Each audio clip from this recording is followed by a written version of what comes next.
Motion second, call roll. All right, and the motion to approve the agenda as amended. Ms. Cookenbook? Yes. Ms. Bechtel? Yes. Mr. Cox? Yes. Mr. Booth? Yes. And Mr. Terman. Yes. All right, thank you for that. Next up would be the approval of the monthly disbursements. And if I might, Mr. Chair, that was what our little of our discussion was down here. So you actually have a large packet of disbursements and then just a couple of more that we ran this afternoon. And you received both of that, so the request would be to approve both sets of disbursement that you have received. And we have an update related to that. And just to update, to clarify on the first set of disbursements, check number 84566, which has to do with AEP Rec Department, that check has been voided. We found out through a couple of plethora of issues through AEP and, clarification through our office. The check was reduced from approximately $1,500 to $460 and has been corrected. So the original has been voided, and the new set has the new amount, which is correct. Good. The second check would be for 84603. That too has been voided. That was for a business through the transfer station. Come to find out, after the first disbursement check run went out, we were not receiving those services, and it was asked that we cease payment. So we went ahead and voided the check and notified the company.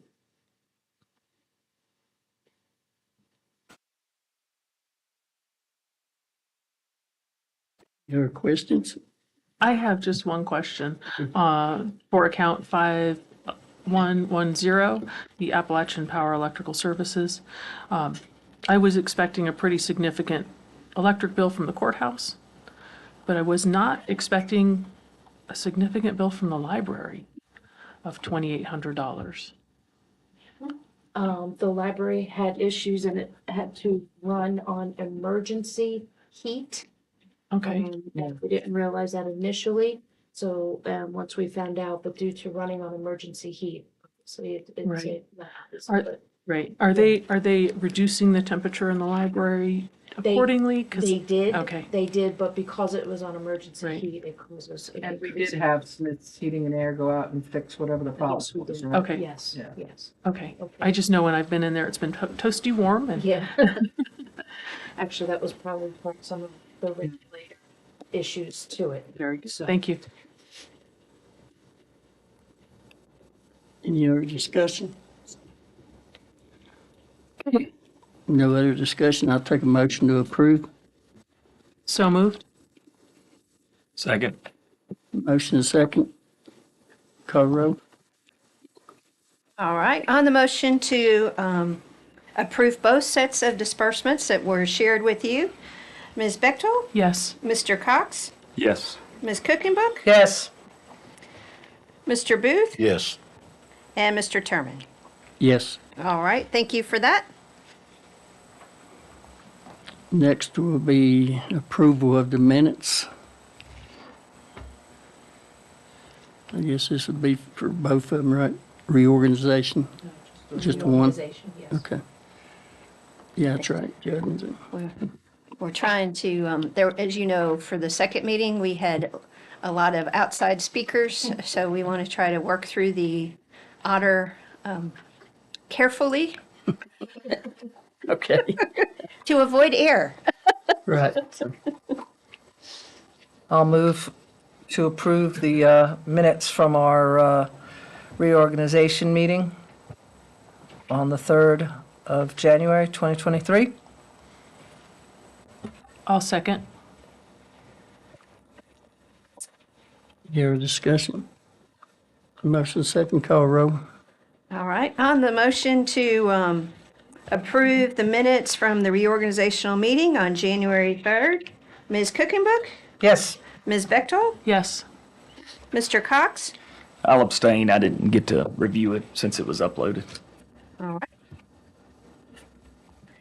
Mr. Booth? Yeah. All right. And Mr. Terman? Yes. All right, thank you for that. With that, I'll open our public comment period. It is the intent that all persons attending the meeting of the board, regardless of handicap and condition, shall have an opportunity to participate. If any person present requires any special assistance, please let the board know in order that arrangements can be made. When you come forward, state your name and the district you're from.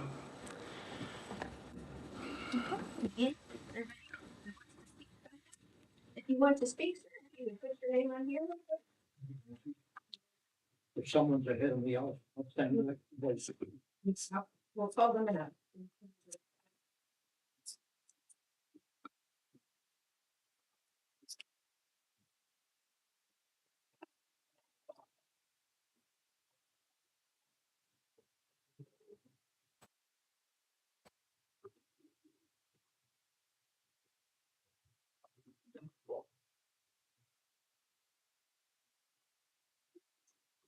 All right, Mr. Chairman. We have 3 folks who have signed up to speak this evening. And the first person is Adam Morrison from Buffalo Mountain First Fork District. That would be me. Good evening, folks. I have not attended too many of these meetings, but there's only one simple thing I wanted to address, and I guess this would go to you, Mr. Chairman. You guys were grateful. We gratefully accepted repaving the road to the Buffalo. There's only a dozen of us that live all the way down Moles Road and whatnot. 3 weeks ago, closer to 4, I was taking my dogs for a walk, no problem. Recently, it was quite a way, some time had passed since the road had been paved, country paved, right? There was no speed limit sign up, no problem. I mean, you take that road, you're in country, you're going 25, 30 miles an hour. Then the sign went up 35 miles an hour. Now folks are going 35. You see 35, you're gonna go 40 maybe if you're from out of town. My poor daughter's German Shepherd of 110 pounds, I watched get slammed at 35 miles an hour. I was hoping to wait for my lovely wife, Marcy here. Hi. My request to the board would be simply, I'm under the understanding that that's cut and dried. 35 is country road speed, right? I guess we would request, would you like to jump up here? Take the sign No, down. We just want to take the sign down. Since the sign's been put up, You have to sign up. I mean, have the sign up. I don't, Marcy, you came in late. We don't share times, and also, Sorry about that. Sorry. also it's 4 minutes, so we'll give you a little bit of extra, Benz. I Okay. didn't tell you. That is our request. Since the sign has been up, people have been going like over 35. You post something at 35, people come in from out of town and they, wee, 9 you're fine, 10 you're mine, So they go a little faster. And if the sign's down, reasonable people will go slower, and it seems to be the case. Lastly, is there any other sign that we could put up? You guys kick it around, children at play, something like that. People do drive into that road and Right. walk on the Yeah. road, just other than the Buffalo, but they use that road there as well, so. Our public comment is one way. Y'all would talk to us. We don't respond. Very good. But if y'all don't be here for a little bit, we got a board time coming up. I'll speak to you then. All right. Very good. Thank you. Appreciate it. Thank you.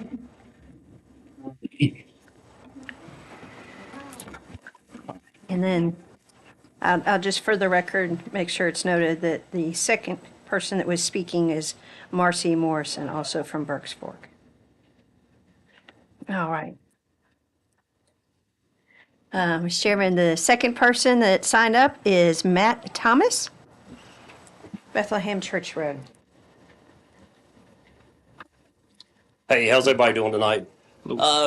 Just kind of wanted to ask the question on personal property taxes, where we're at, if we have decided to give any relief to the county. I know like everybody here, we all have personal property, but seems to be going the wrong direction. So I would just like to ask that it be talked about. Most of my neighbors, like neighboring counties, have given tax relief, and we're already much higher than most of those counties.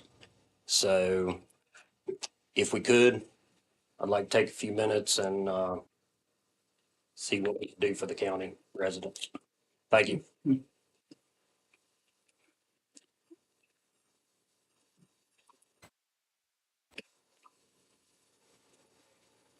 Okay, and then the last speaker that is signed up, unless Marcy was coming, but the next person is John Hopkins. Is that correct? Okay. It looks like, well, I'll let you say what you're. Thank you all. John Hopkins from Little River Precinct. I come to you on behalf of Partnership for Floyd, which for several years has been engaged in building walking trails for recreation and for study of nature. We greatly appreciate the support and cooperation that the Board of Supervisors have extended in this work. It's a community project that has turned out very well. We think that the Burke's Fork Trail, for instance, is a lovely asset for the community, and it's being used more and more every month. We could not have done it without the supervisor's help. But the reason I'm here today is another matter having to do with health and safety. The partnership wants to urge you, please, find a way to build some sidewalks at several locations here in or around the town where there is significant pedestrian traffic and no sidewalk. The places that I have in mind are along Christiansburg Pike from Main Street to the Blue Ridge Apartments and the Industrial Park, along Route 8 North from the town limits to the Recreation Park entrance. One also could fill in gaps along Route 8 South between the edge of town and the Center for the Arts and the Junebug Center. And then something that would really be an asset, but which there's no facility there at all now. And that is along Baker Street from Route 8 out to Woods Gap Road, where there is now a very nice sidewalk coming out of the high school. My doctor says walking is good for me. And I bet your doctors tell you the same thing. We all know we should walk, that it's good for our hearts and good for our lungs, good perhaps for our weight. We may even feel guilty when we take a car across town instead of walking to the Food Lion or to Slaughter's. These short trips of a tenth of a mile and a quarter of a mile are the least efficient use we have for the vehicles that we own. And they also contribute to the backups we frequently see outside the courthouse or in front of the Food Lion or over there in front of DJ's Drive-In.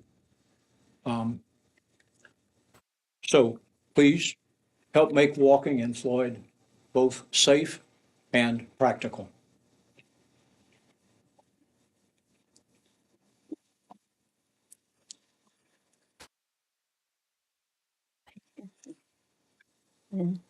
So we had Yeah, I think, Ms. Morrison, have you completed your comments?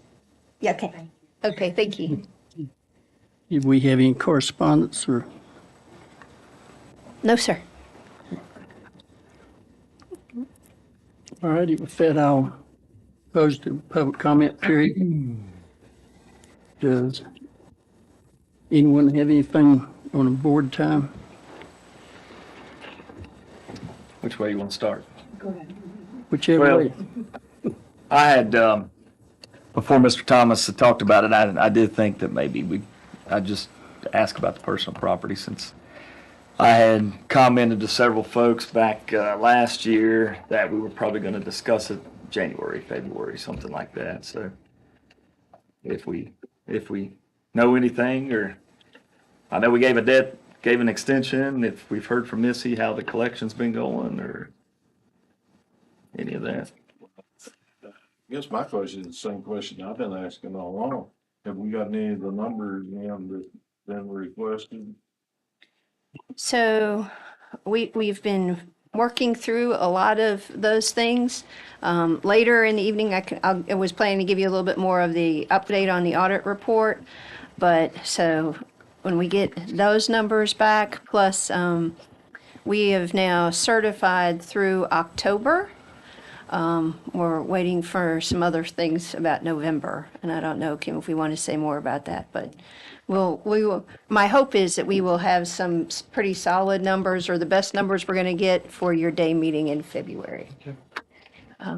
So not ignored, but yeah, that's where we'd like to get. No, that's all right. But Without the actual hard numbers, you can sit here and talk all day long.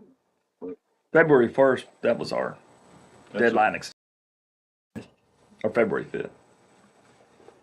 somewhere right in there. Yep, the 5th, So then the day meeting of February, Valentine's Day. Valentine's Day, we should know how we collected.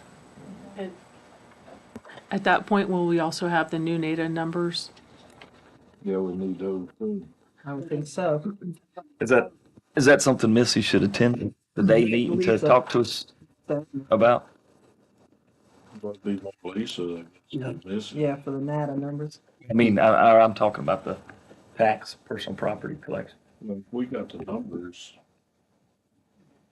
I mean, they should be reporting the numbers collected for them, so if we have that, but Lisa can give us more data on the valuations, I would think. This year. Yeah, She did for those. for last year and this year by then, because they should be preparing the tickets to go out notifying everyone. It has been noted in several sources that the numbers have gone down. Values of cars have gone down. So, Good stuff.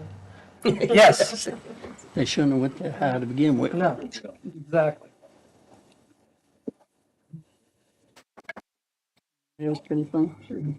I'd like to address Mr. Hopkins. As much as I agree with walking is for health benefits and such, it seems that a lot of your sidewalk requests are in the town limits. And that would be up to the town and VDOT inside town. And all of our roads are VDOT maintained, so it's stuff that needs to be run through VDOT. We don't really have control over sidewalk building, but we can make some requests, and that would be a very appropriate discussion at our public hearing with VDOT, which is at our February day meeting, I believe. It's very soon. Yes, soon. Yeah. So just to give you some information about that. Actually, a lot of it, more of it's in county, like Okay. the way town ends, like Right, but a lot of Christiansburg, it is Pikes VDOT. County. Yeah, It's yeah, all oh, VDOT absolutely, controlled. absolutely. Well,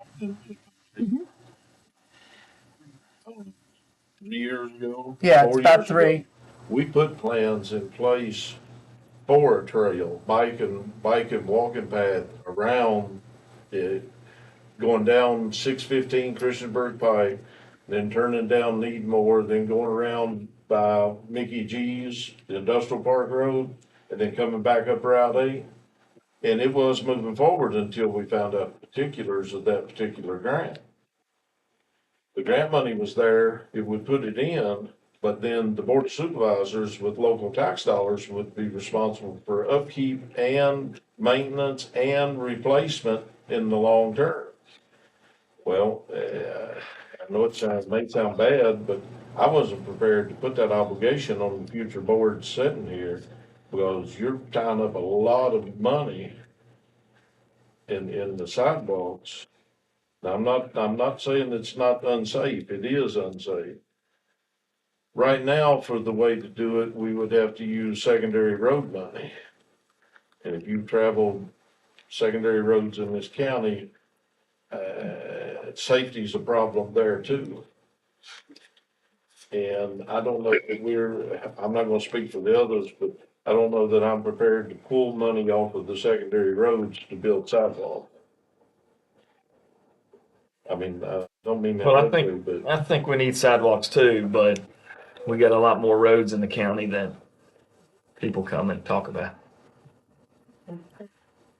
In addition, following that, how much tax revenue are we gonna raise? The personal property taxes are pretty outrageous, and those sidewalks are expensive, maintaining, liability, upkeep. You run a. What was the we're cost talking of the about- governor gets his way and two or three people that's introduced legislation, they're talking about taking the personal property tax away from local governments.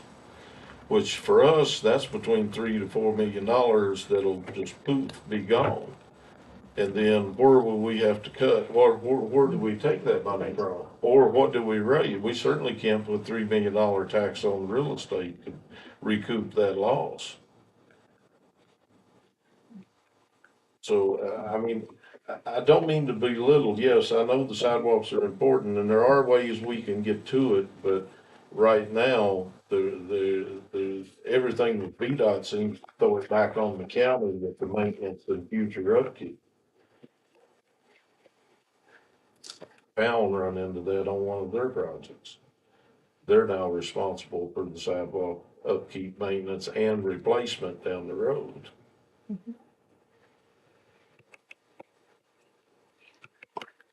So Well, I just wanted to mention what. you keep looking at me, so I keep wondering if I'm supposed to say something. Well, I can add something. First of all, thank the guys. I know they're doing their best to address some of it, but we really need more of these dumpster sites with gravel on them. Gotcha. They addressed the one at Slaughter's pretty well, but I would love to have seen a thicker layer of gravel on it. But they did fill the holes up, and I'm very grateful, and I know they're covered up, but if we could, of course, we got bad weather coming tomorrow, but in between, if they could work out a time or something where they could just start, because we're gonna start getting more, I know we're gonna hear more and more after this next weather pattern. Oh, yeah. And, also, could we check with, I don't know if the regional jail is doing it yet or not, if they're doing any work release. If they are, we need to put in, over the bank here, the dumpsters outside of town on Route 8. If you walk over that bank, I mean, it's a smorgasbord down through there. And we really should, I mentioned this one time long ago, we need to get Jacob to move that picnic table from down there. Because there's a picnic table coming down the old trail, original trail. We need to move that, because if we've got bears dragging trash and stuff down in there, I don't want to see somebody sitting there with a picnic lunch and Yogi comes by. I think maybe we ought to do away with that picnic table for the time being until we get a better handle on the bear situation. But if we could, I mean, there's trash. It's almost in the creek. It won't take much for it to get in the creek, and we'll catch it. But if we could get that site cleaned up, or some attention to it. You may check with Brian and get him to call the jail and see if we can get the work crews over here to clean up around the green boxes before the weeds start growing, hides it off, and the snakes get out. So, You think the buffalo side, aren't you? yeah. So, I had a few calls about road conditions, of course, with the weather we've been having, but talked to David Clark, and a couple days later, Kenny Chafin from the Czech district, I seen him out riding some of the roads, so that was good. So and it's I think that's it for me. closed board time, but let's take a couple minutes on, talk to Mr. Morrison and his wife for a second. So, I'll take a break anytime. I know you would.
There you go. I'll call the meeting back to order. The next thing is the old business, and it's elderly and disabled tax relief ordinance public hearing approval. And so, Mr. Chair, if I might, so as you recall, and as was just discussed in your previous meetings, you approved the elderly and disabled tax relief ordinance, but you did it on an emergency basis. And so we now need to go back and go through the whole process to make that formal, which includes going ahead and having a public hearing. And as we went back and kind of walked through the minutes and the video, we realized that we had not actually asked for approval for going ahead and advertising the public hearing, which then could take place. I know you don't love to do them during the day, so we would certainly encourage people to send comments if they're unable to make it. But if you'd like us, we could go ahead and advertise it for the first meeting, which is the day meeting, the 14th, so you could move this along and making it not emergency, but a regular option. So that's our request. Anybody have an opinion on that? Let's say we do it. Alrighty, I'll take a motion to set our public comment on elderly and disabled tax relief ordinance for February the 14th, 2023. Yeah, 9 o'clock? Yeah. We start at 9, at 8:30. 8:30, we can have it at 9. Okay, at 9 o'clock or as soon thereafter. And appropriate advertising and everything. Right. Yep. I'll make that motion. I'll second. Motion is second. Any other discussion? Yep. Be adopting the emergency procedures into the ordinance as they are current.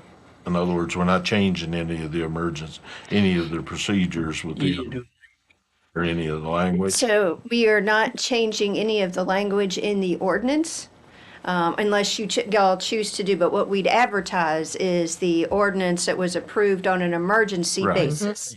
And then, yes, and then if you all approve it, then that will be what the new requirements are. I just wanted to make sure. Yes. So no changing, there is no proposed change to the language, if that's your other part of your question. Any other discussion? All right.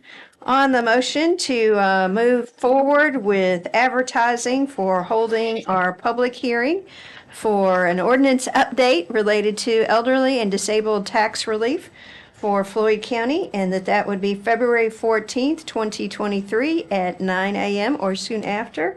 Ms. Bechtold, Yes. Ms. Cookenbook, Yes. Mr. Cox, Yes. Mr. Booth, Yes. and Mr. Terman. Yes. All right, we will move forward with getting that advertised for that Give day. our elderly a Valentine's. Worked out well. All right, I'll take a motion to go into closed session under 2.23711A3, A5, A1, and A7. So moved. Second. Motion is second. Call a roll. All right, on the motion to move forward with going to closed session under 2.23711A3, real estate acquisition, 2.23711A5, business expansion, and 2.23711A1, the appointment of boards and commissions, and finally 2.23711A7, litigation. Mr. Booth? Yes. Ms. Cookenbook? Yes. Oh, excuse me. Ms. Bechtold? Yes. Thank you. Mr. Cox? Yes. And Mr. Terman? Yes. All right, thank you. We'll move to closed session. Yeah, we're going to do the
Closed session. So moved. I'll second. Motion second, call the roll. Okay, on the motion to come out of closed session, Ms. Cookenbook, Yes. Ms. Bechtold, Yes. Mr. Cox, Yes. Mr. Booth, Yes. and Mr. Terman. Yes. All right. I take a certification motion that we only discuss those things we're in closed session for. So moved. Second. Motion second, call roll. All right, on the motion to certify that we only talked about the things in closed session that we were supposed to talk about in closed session. Mr. Booth, Yes. Ms. Cookenbook, Yes. Ms. Bechtold, Yes. Mr. Cox, Yes. and Mr. Terman. Yes. All right, you are out and certified. I think I need about 3 minutes and then. Okay.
Back in session.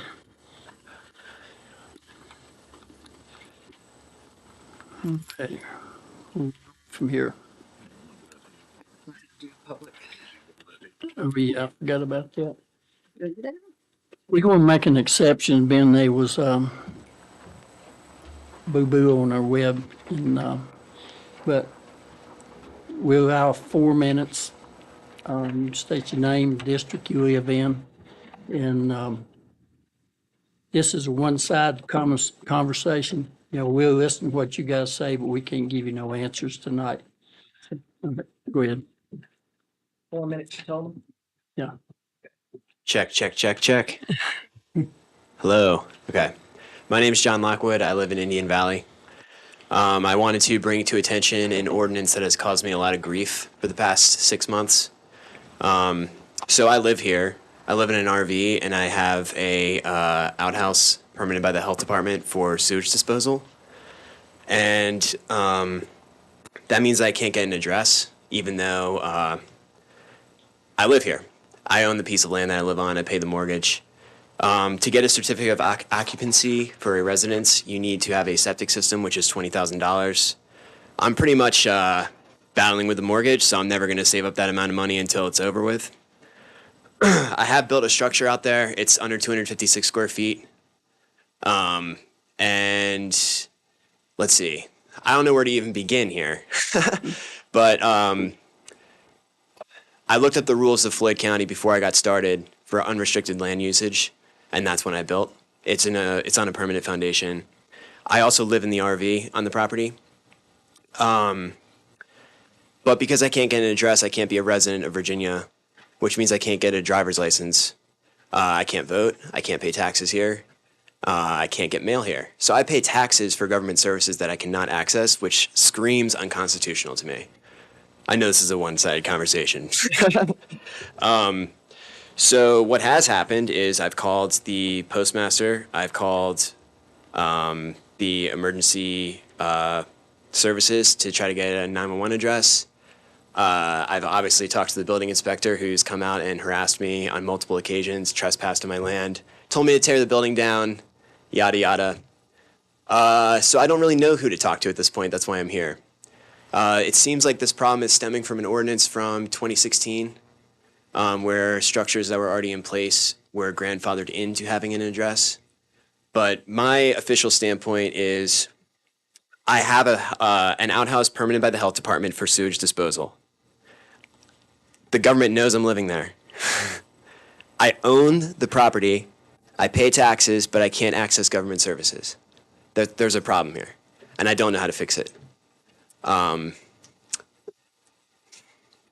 have a business, I can't register it to that address. A cop pulled me over the other day. He said, you have to change your license to Virginia license. You have 2 months to do that. I told him that I couldn't do it. He says, well, that sounds like bullshit to me, and he let me go. I talked to a post office worker today. She said to use the post office address and use a P.O. box as an apartment number. And then maybe I could get an ID that way. So what I'm trying to say is that I have government employees talking to me, telling me to break the law so that I can follow the law. What am I supposed to do? I don't have $20,000 for a septic system. I know you can't respond. So I have a structure. It's 192 square feet. It's on a permanent foundation, but it does not have a septic system. I've talked to the office many times. I've looked at the rules of Floyd County. I'm definitely abiding by them. It's under 256 square feet. So it would be nice to be able to register that as a business address, to get a 911 address for emergencies. I feel like you guys get the point. So I'd be interested in hearing what I could do to follow the law. Thank you. All righty, so that's the only one we had on that part, so.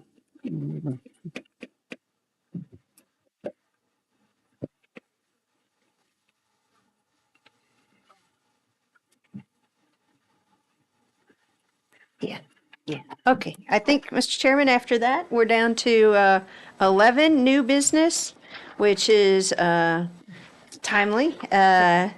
Several requests for naming of shared drives.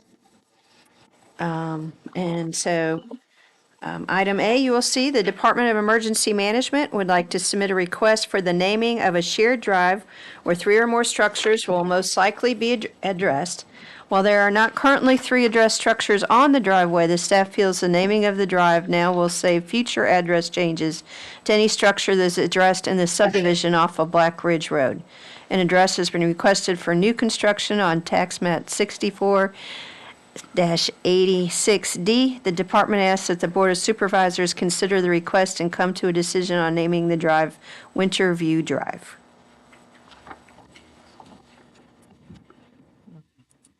It's in my district, I think. I have no problem with it.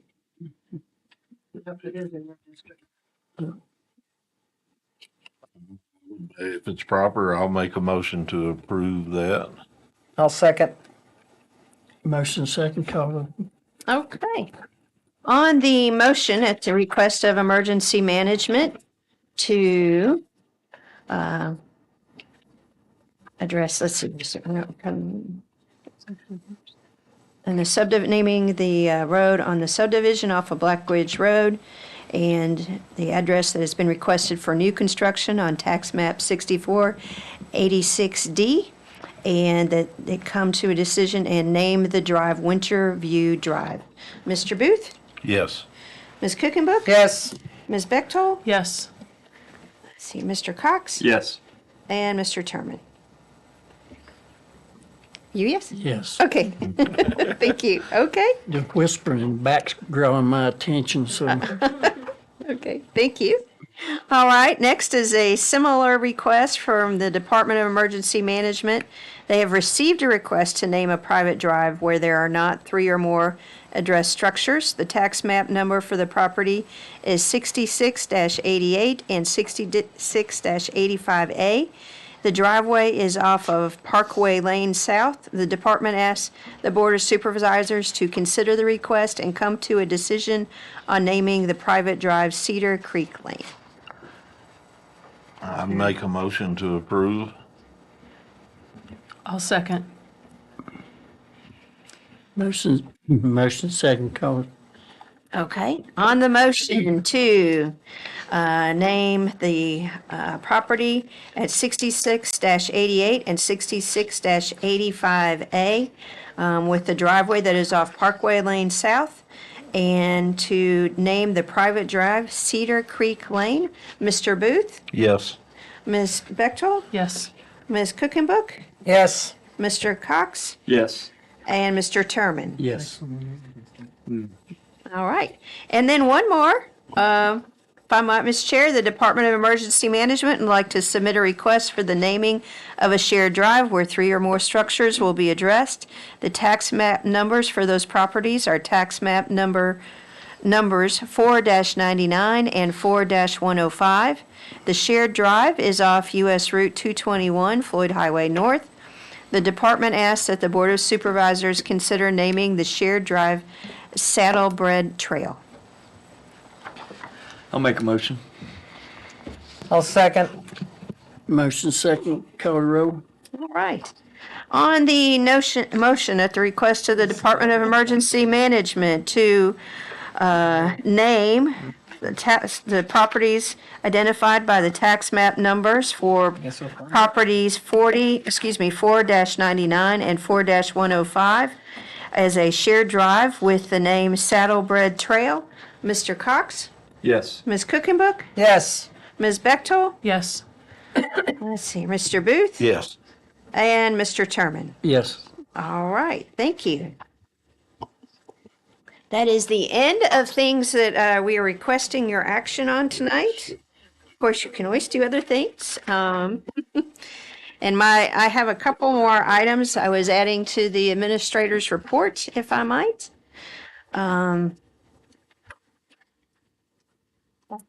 Thank you.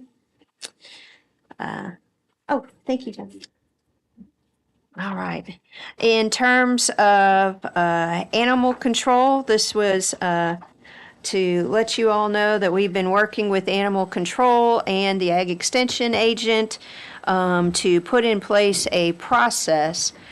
So when animal control seizes multiple numbers of animals, livestock, or horses or other, even if it's dogs, that we already have someplace set up when that need exceeds the space they currently have at animal control. So once we get a draft document together, we'll go ahead and advertise for that, and hopefully some of our folks in the county would be willing to help us out on that. Parks and Recreation, the updates there are, we continue to try to move mulch up to the playground space. So Jacob goes out there most days, and the town has continued to help us with that. So hopefully we'll be able to work that out with the weather. In addition, Jacob has gone out and put together that advisory group that we mentioned in a previous meeting. And so far, he's gotten a yes from everybody but one, and that one person he hasn't heard back from. So we're excited about that, and it represents a lot of folks who've been involved in parks and recreation activities in the county for some time. So we're excited about that. EMS/EMS billing. As you recall, we have recently moved to AIM to do our work on this and to do the soft billing for the county. And so we went ahead and kicked that off on January 16th. And so we're still working through a couple of the network items and things, but they have taken over our billing services at this point. So we're excited about that, and it seems to be working, we all seem to be working well together so far. Will there be a status report given on a monthly basis? There will be. We're establishing just portal continuity and direction. Excellent. And those kind of things first. And then once we figure out that navigation, then those reports will start coming. Great. All right, great. Yeah, excellent news. Yeah, we're excited about that. And they're also we'll be working with Dustin to make sure that, I think they have some tips for us that will help us with billing. Good. Based on, making sure folks put certain things on coding wise in, so that'll be helpful. The audit update, we're still awaiting our audit. And so I heard from Scott today after I pinged him, and he's hoping to get us a draft, Kim and I a draft to review by the end of the week or so. And then we'll kind of go from there. But he has continued to ask for additional things even through yesterday, of both us and the treasurer's office. So we continue to answer. Budget process update for FY24. Not having an audit yet is slowing us down just a little bit. A little 'cause as problematic. yeah, because that's kind of what our start point is how much do we have? But despite that, we're going ahead and getting the templates together. And as I mentioned earlier, we've done everything that we need to do for the paperwork through November. The treasurer's office needs to do something, and then we'll be pretty much current on all of those kind of things. But I'll start working on, as soon as we get something from Scott, I'll start floating a proposed calendar for you all and see how that works, so you can get meetings on your schedule going forward. Financial software update. This one is, hopefully, Steve tells me he'll get me something by the end of the week. In his defense, the contract that came from Tyler Munis is voluminous, and much of it is written in a manner to cover them if we had department heads that were not working with us well and working with the company well. We do not anticipate that, but that's still part of their contract in terms of making sure we don't ding them for being late if it's not their fault. So Steve's working through that, and I said we should have something pretty quick. And what we've been asking them, Tyler Munis, is we really would like to have the software in place for the beginning of our budget process. Absolutely. This next year. It won't be this spring, it'll have to be next spring, but that would help a lot. You have no idea how many hours Kim has been working on trying to get printouts correct for W-2s and 1099s, and you have to hold them up to the light, and you issued, 100 and how many? 86. 186 W-2s, and they all get to be printed one by one, so. What are you doing in your spare time? Yeah, all in her spare time, and she does the 1099. That's right. Yes.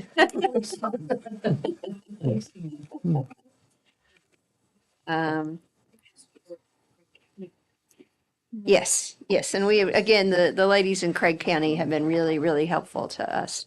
Kim,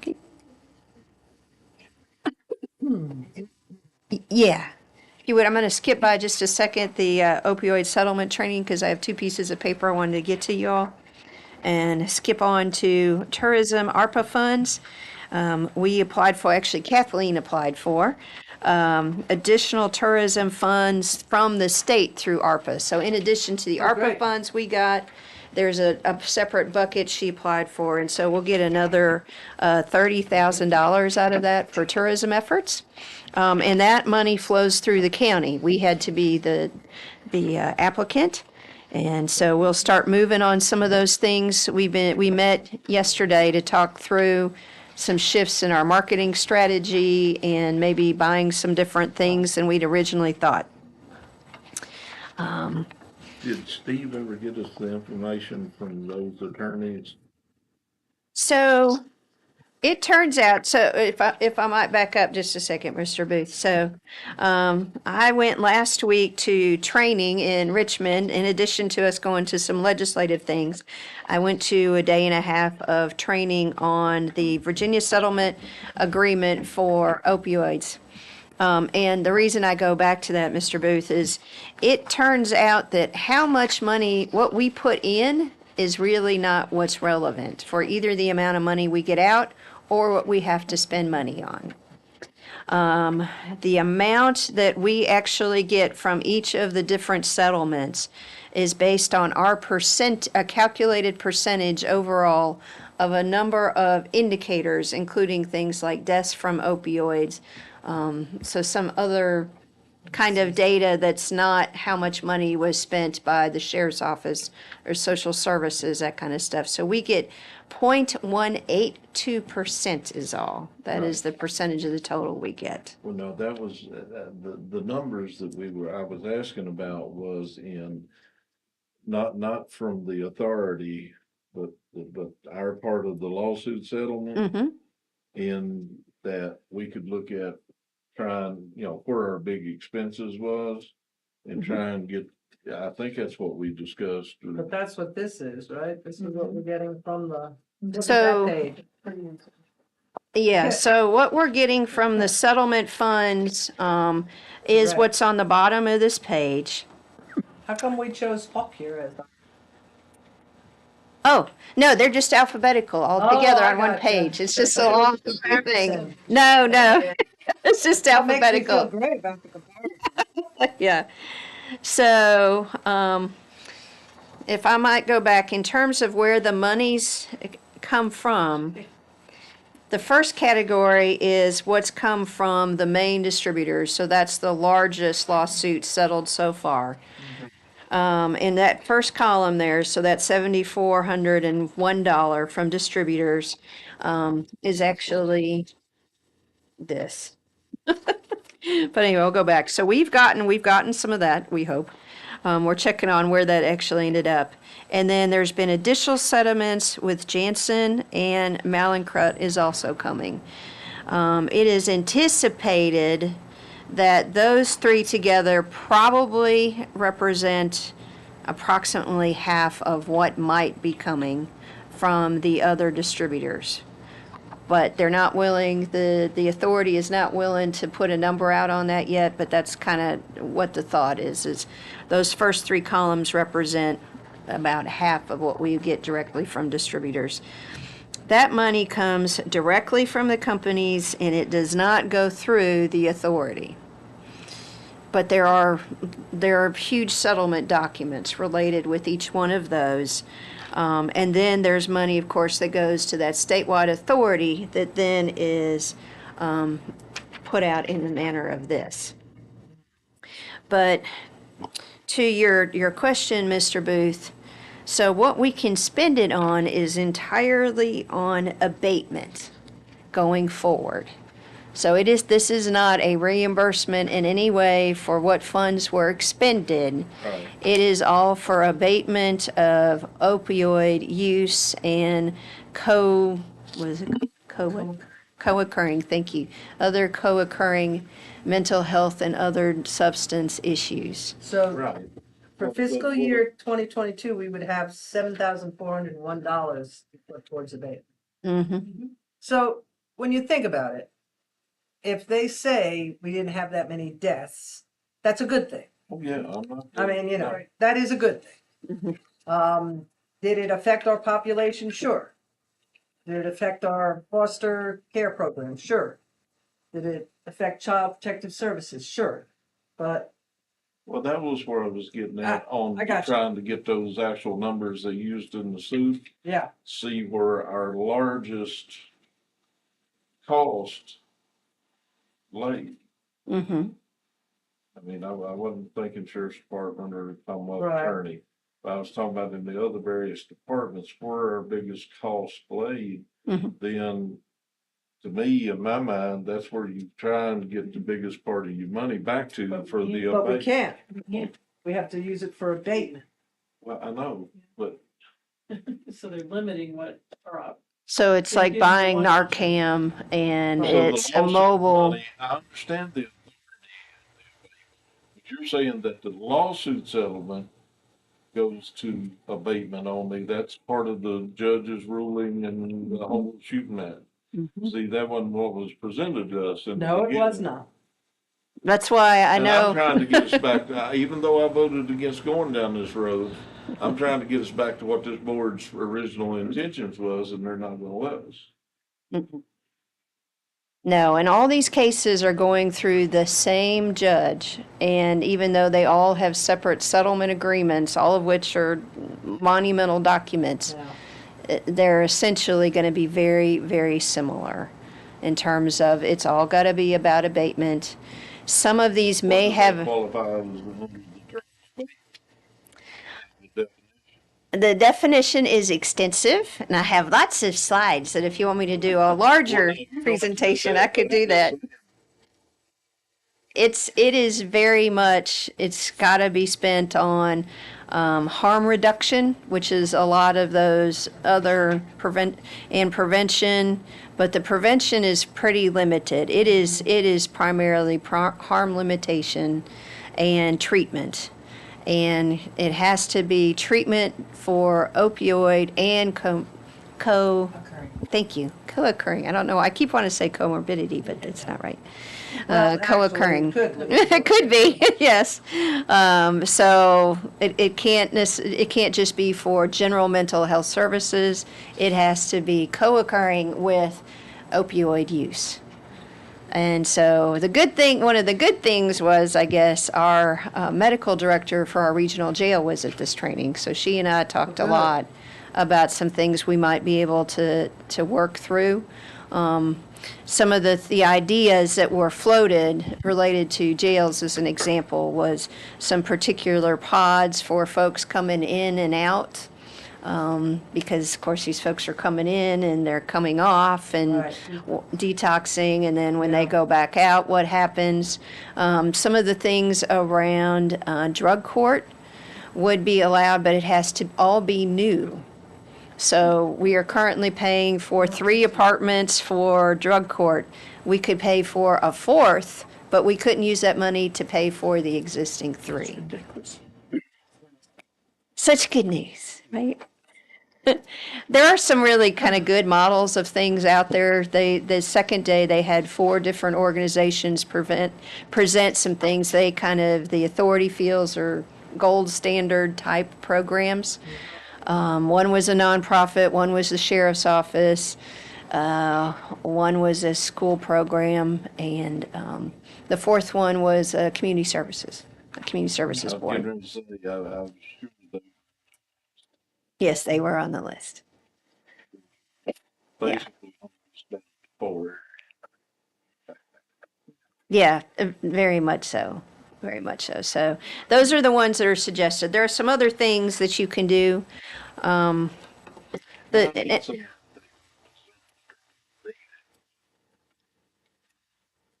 it's not what people thought.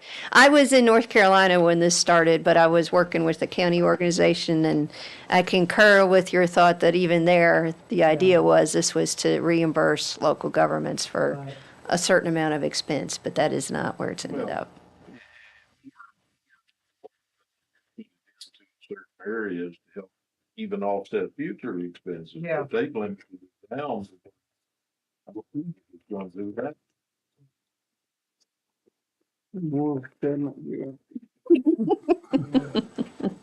So I'll get a little bit more detailed presentation, but I figured since it was a night meeting and I knew it would be late, I didn't want to put together like 10 slides for you tonight. But I'll go into it a little bit more. The one thing that I will have to ask you about in a future meeting is, so there is effectively, literally a gold standard agreement, and it's agreeing to go along with the structure that the Opioid Abatement Authority puts together, which is 100% on abatement. Some of these settlements, there might be a small percentage that you could maybe not spend on abatement, but it'd be 7% of what you got from one of these. But if we sign off and say we will apply that gold standard to not only the money from the authority, but also the distributors, then that generates that 25% incentive at the side. And like I said, at our next meeting, I'll go through a little more detail when everybody's fresher, but I'm going to need you to consider if you're willing to approve that.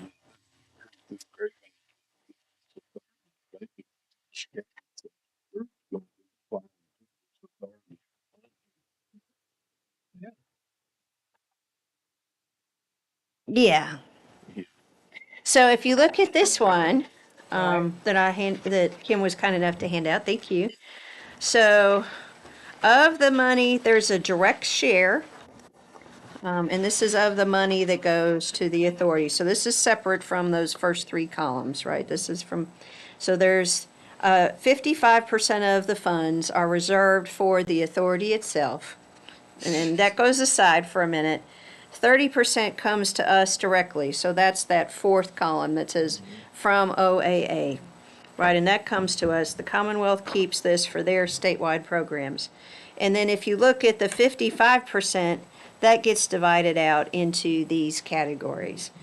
So we can potentially apply jointly in partnership with maybe some of these other entities and pull out more than this amount, but it would have to be through a partnership effort, which could be potentially us in a regional jail or us in a county.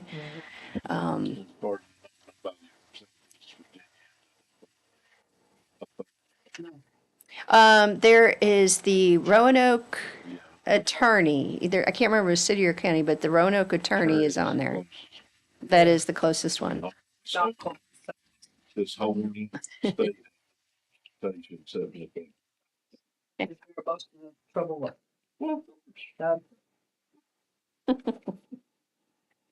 Yes, there is also a requirement in the legislation that's associated with this for an equal distribution. And so that question was already raised with several folks about define equal for us, and they don't have that done yet. No. So,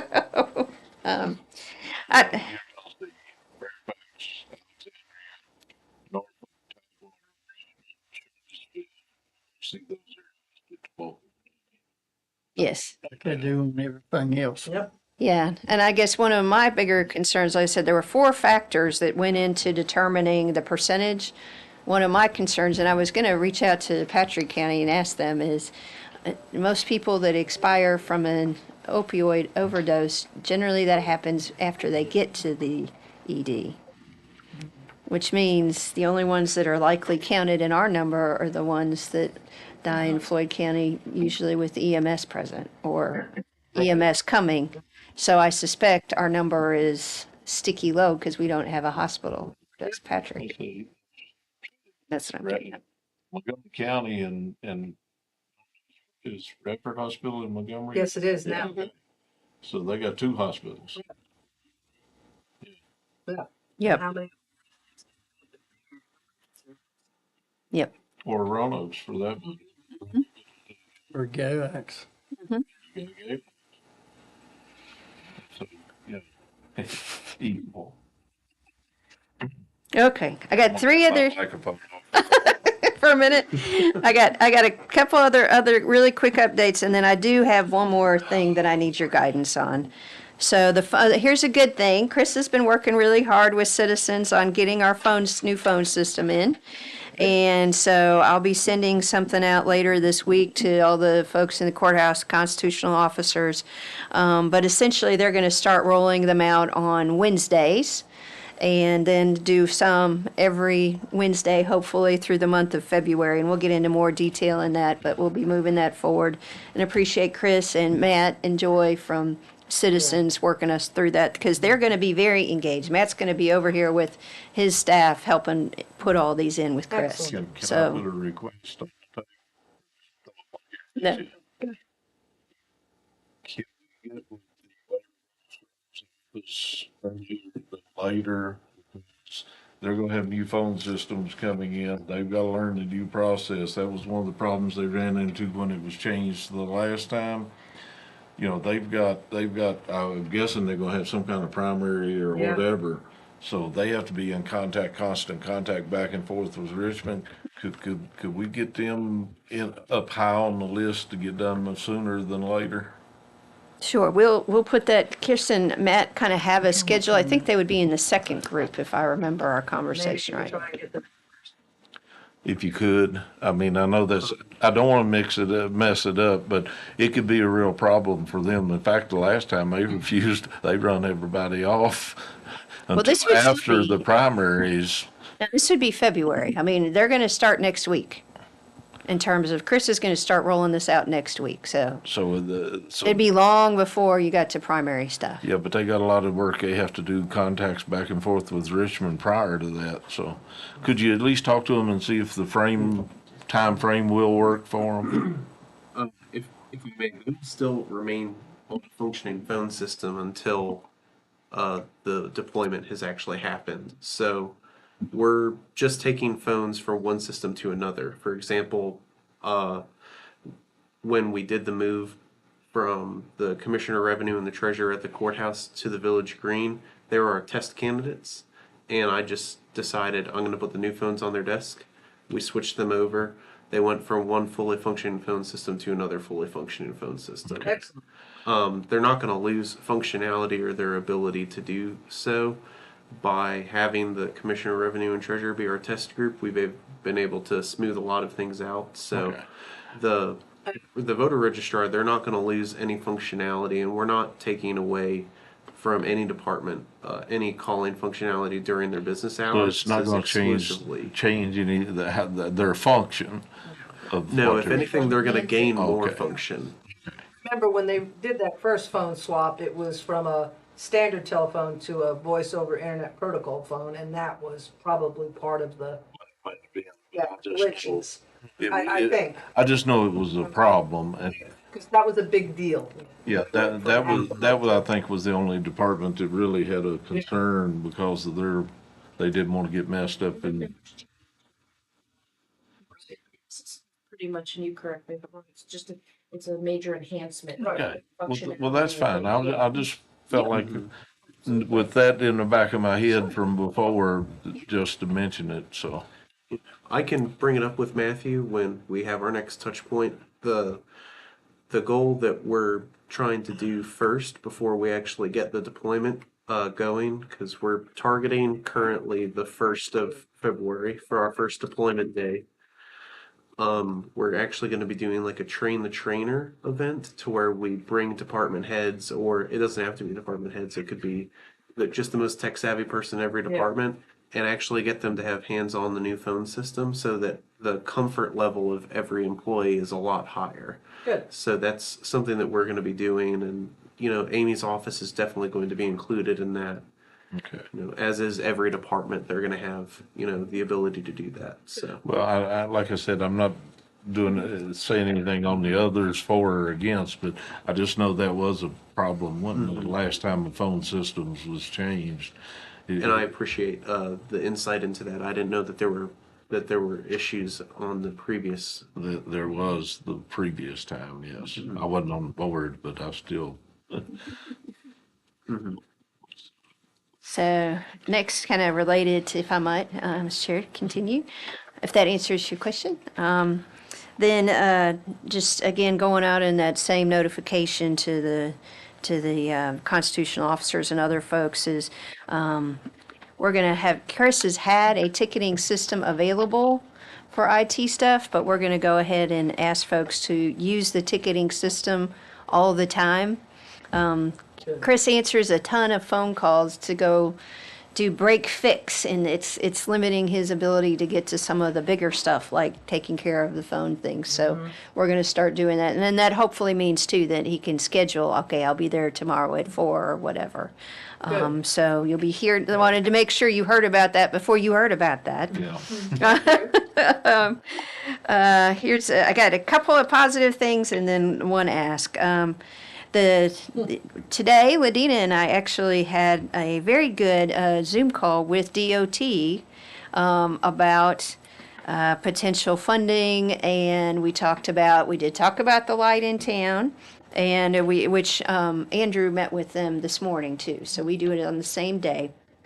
We also talked about the possibility of some trail funds and the possibility of that our sidewalks, if we wanted to potentially do some of the expansion that was brought up, don't necessarily have to be concrete or asphalt. That we could actually, VDOT's made some changes, and we could actually put down like a permeable surface, nice gravel, have a path, some of those kind of things. It would potentially be funded under transportation alternatives and revenue sharing, but the lightning bolt for us on the revenue sharing is they said today, which I believe Ladina said it's the first time she's ever heard it, that the revenue from revenue sharing doesn't have to be from the local government. So if we were running a trail and somebody, a local business wanted to kick in some funds, that could be the match. Or matched with some of our funds and some other things, and we'll follow up. But there seems to be a little bit of movement on trying to do something to help us move some things forward. What about on the tail end of it as far as future responsibility? Well, it turns out with some of the programs, that's negotiable. Those Yes. are the programs. Yes. Go ahead.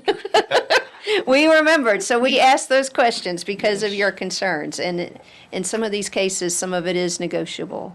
We also talked to them about our concerns about Route 8, and they also were pulling up Montgomery's Route 8 request. So we're continuing to kind of try to move that forward.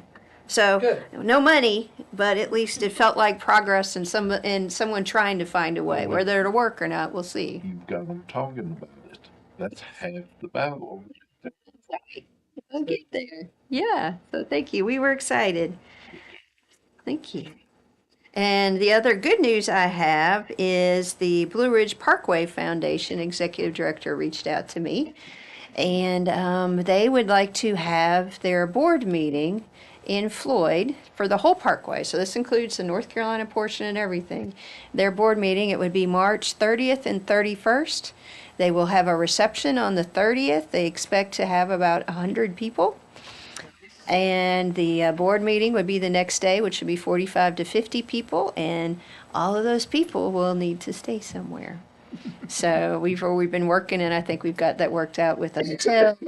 And I believe Dylan's going to be helping with getting the reception together. So we're excited about a good opportunity to showcase to the Parkway folks and connect with the Parkway folks. So we're very happy about that. They're excited to be coming. The final thing I have is really not great news, but is the unfortunate news, which has to do with solid waste, your favorite topic, my favorite topic. So we have 4 trucks, 2 of which are broken, including the newest one. Yeah. I think when Mark and I were talking today, if we were to continue the same structure that we have with green boxes and trucks, we would probably honestly have to start buying a truck a year to keep up, because these trucks are really only lasting about 5 years. So we would have to have it's not sustainable. So that's to put in the back of your head for budget. So we'll be trying to figure that out and talking about convenience centers. But in the interim, Mark would like us to look at purchasing a used truck, and one that maybe doesn't have some of the equipment we have the same failures with both those trucks, and the fire folks at Locust Grove have with one of their trucks, and it's all related to the new environmental stuff that's on there. So he would like your permission for us to start moving forward with trying to find a used truck, because we really can't run this on 3 trucks. I think is pretty much the way to say that, is that not? And they're trying to do shifts. Schedules early, just so there's a truck available. Yeah, right. pretty much. We still number 64 in line to get that new truck fixed. We're still way I back. think 60, yeah. Yeah, It's maybe pretty, 60. So, the it's parts, it's, it's the same thing. It's, They're gonna try to take some parts off of one if they can to put on the other one, Under but not warranty? sure that they can't get it. Mhm. Yeah, the one under warranty. So there's a lot of yes. Yes. them. Yeah. I don't know if it's the DEF, but Pretty sure that's what it is. probably. You know, the more they put on them trucks, the more they tear up. cars, that's how they're built. You know, And it's a overheating of the hydraulics, so it's not even something, like we're beating it up or anything like this. It was just something usable that they I put always in to said be better. one reaction, you have a reaction, so. So Mark's given me some things, let's see, 4 different prices he's found for, used ones. Who's gonna that- ask?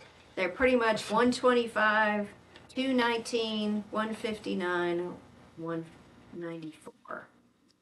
And they all have significant mileage on them, about 90,000 to 200,000 on them. On diesel, that's not really all that bad. What years? Free debt. What years? Let's see. Which is, this one is a 16. This is a 14. This is a 2007 and a 2007. I think you printed some of Close. them off with a cutoff of, for certain equipment. Right. Yeah, and a And then 2010. certain equipment that we already have, we're able to work on. We're pretty Yeah. close by, pretty close by.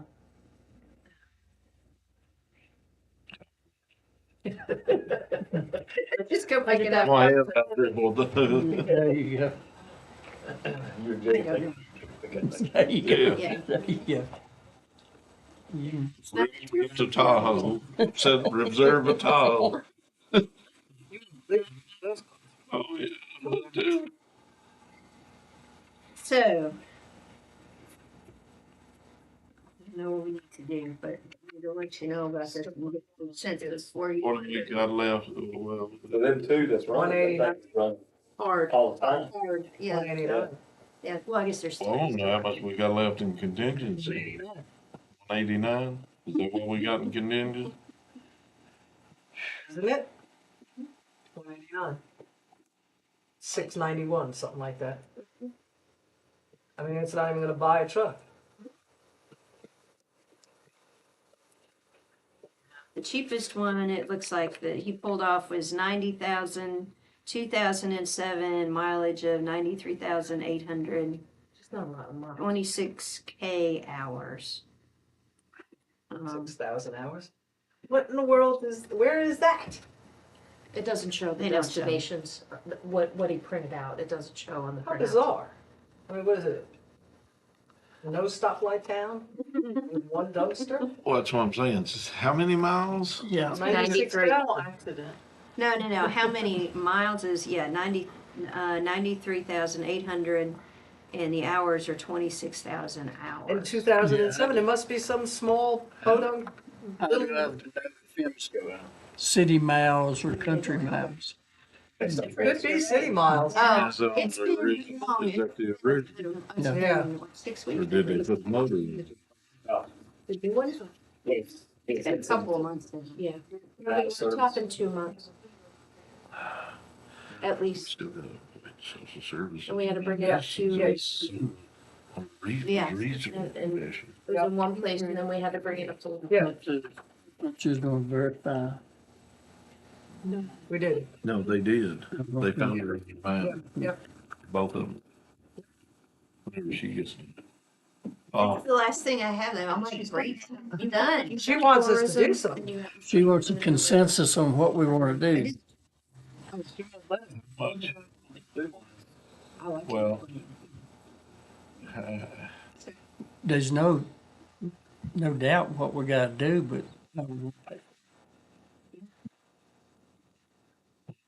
balances. Only choice. Yeah, we'll look at it and Pass the hat. kind of see, yeah, where we are and send you all some emails. But, because he just brought this today and set it Yeah, on he the needs desk. to look at it and see which is not necessarily by the dollar amount, but which is the best vehicle to Yeah, but there's a 92,000 mile, 2007, the original engine, the original tranny. I mean, those are questions that need to be asked. And I'd like to find out if there's city miles or Like country country miles. miles. where it come from. He's not serving papers, is he? Okay, so I've alerted you all, and I kind of get a sense, a consensus, so we probably need to start moving forward, but we'll get more details. We'll get more details. And, I will tell you, yeah, yeah. And we have talked about, trying to put more of the roll-offs out. But part of the problem is becoming, the bears and the crows apparently like the roll-offs. Oh, I bet they do. So, Yeah, but I people think, would just put their appliances like it's supposed to. And not We the wouldn't garbage. have that problem. yeah, But people need to learn to read, We gotta get that solid waste ordinance straightened out. It Yeah. be enforced and some stiffer fines put in it. yeah, we'll put that on our agenda for the next couple of months. And I will tell you, your budget is probably going to come forward with a request to start making convenience centers. I was tickled to death where it was working up Buffalo Mountain Road. Now I go by, they're throwing trash beside of it, throwing their appliances beside of it, throwing garbage in it, and a big old sign. It says appliances on it. Only, Yep. I know, So it would be half the problem. People do like they're supposed to. that's right. Kim reminded me, I skipped about clarifying about the appointment from the last meeting Yeah. to the regional commission. And so we went back and checked. I talked to Mike and I talked to Kevin. And so essentially, you don't need to do any appointments. That's the bottom line. That Ms. Cookenbook is on there for a couple more years. 3 more years, and Mike is still on there. The seat that Mr. Cox was on is one that rotates through the entire membership of the regional commission. So they can have an odd number. So, and it's not just back and forth between us and the town, it's us, the town, Radford, Christiansburg, Montgomery County. So, yeah, so we are back to just having the 2 seats.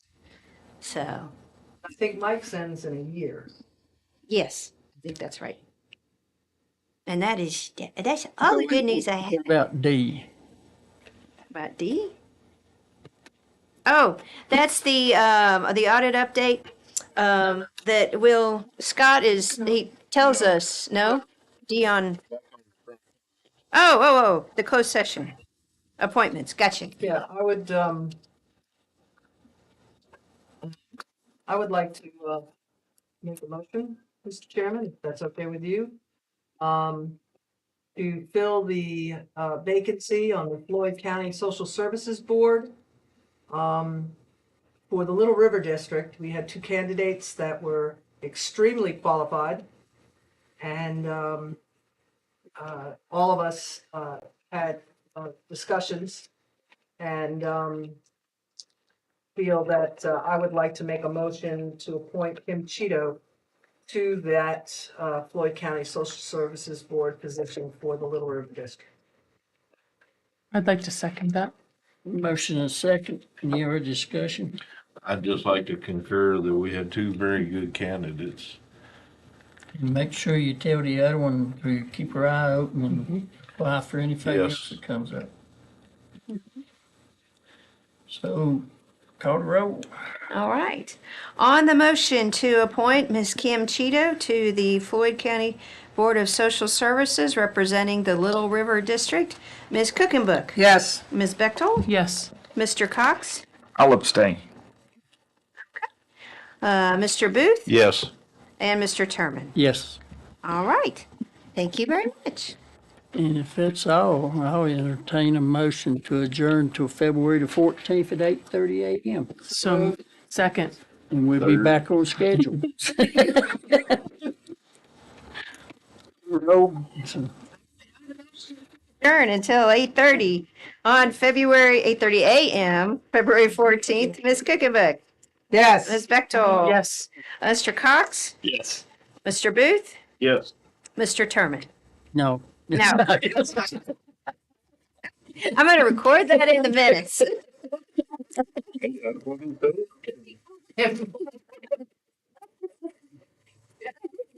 I reconsider our vote.